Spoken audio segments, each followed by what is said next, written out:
শুনে থাকবেন যে আমরা রিলিফ দিতে এসেছি, না, রিলিফ দিতে আসিনি। আপনারা যদি আমাদের ভাই এবং বোন হন তাহলে আপনাদের বাড়িতে বেড়াতে এসেছি এবং হাতে করে কিছু হাদিয়া নিয়ে এসেছি। আপনারা যখন যান ভাইয়ের বাড়িতে, বোনের বাড়িতে, একটু চিড়ামুড়ি, একটু বিস্কিট, অথবা নিজের ঘরের একটা হাঁস জবাই করে রান্না করে নিয়ে যান, কিংবা ক্ষেতের কিছু তরকারি অথবা ফলানো কিছু ফল নিয়ে যান। এটাই তো, ওই রকমই আমরা এসেছি আজকে। আপনারা কি আমাদেরকে ভাই হিসাবে কবুল করলেন? আলহামদুলিল্লাহ। আল্লাহ আপনাদেরকে উত্তম জাযা দান করুন। বাংলাদেশটা এইভাবে চলে না। একটা সরকার আছে, সরকার তো দেশের জনগণের অভিভাবক। সেই অভিভাবক আসছে এখানে? শেখ হাসিনা এসেছেন? ওনার কোনো মন্ত্রী এসেছে? এমপি সাহেব এসেছে? আসে নাই। কেন আসে না? আসে না দুটো কারণে। একটা হলো আপনাদের প্রতি তাদের কোনো দায় আছে বলে তারা মনে করে না, আর 2 নম্বর হলো আল্লাহর দরবারেও তাদের একটা দায় আছে, এটাও তারা ভুলে গেছে। তাদের উপরে দায়িত্ব আল্লাহর ইচ্ছা ছাড়া কি আসছে? এটা একটা পরীক্ষা। এই দায়িত্ব আসার পরে সরকার কি করে এটা আল্লাহ দেখেন। এই করার ভিত্তিতেই হাসরের দিন সরকারেরও বিচার হবে, আমাদেরও বিচার হবে। থাক সরকারের জায়গায় সরকার কি করবে না করবে সেটা সরকার করুক, আর জনগণ এটা দেখবে।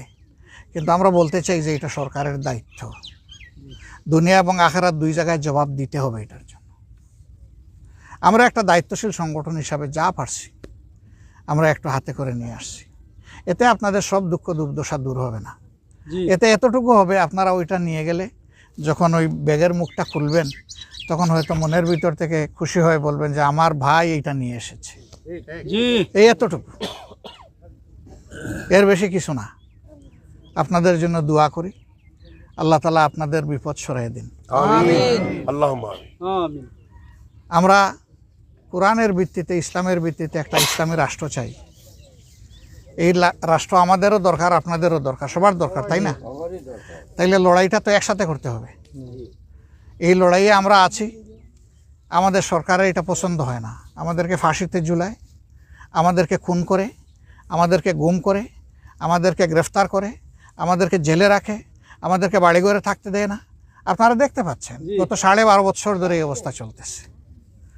আমরা এটার জন্য মোটেই বিচলিত না, কারণ আমাদের মঞ্জিল হচ্ছে আল্লাহর জান্নাত। মাঝখানে আমরা থামবো না ইনশাআল্লাহ।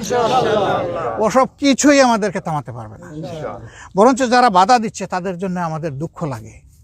তারাও তো মানুষ, তারাও বেহেশতে যাওক, আমরা এটা চাই। কিন্তু আমরা চাওয়ার আগে তো তাদের নিজেদের চাইতে হবে যে তারা বেহেশতে যাবে।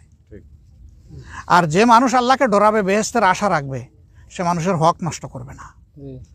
নিজের উপর যে দায়িত্ব আছে এই দায়িত্ব পালনের জন্য সে পাগল হয়ে উঠবে যে আমার এই দায়িত্ব পালন না হলে হাসরের দিন আমার আল্লাহ আমারে ধরবেন, আমি তো ছুটতে পারবো না। আসেন এই লড়াই আমরা সবাই একসাথে চালাই।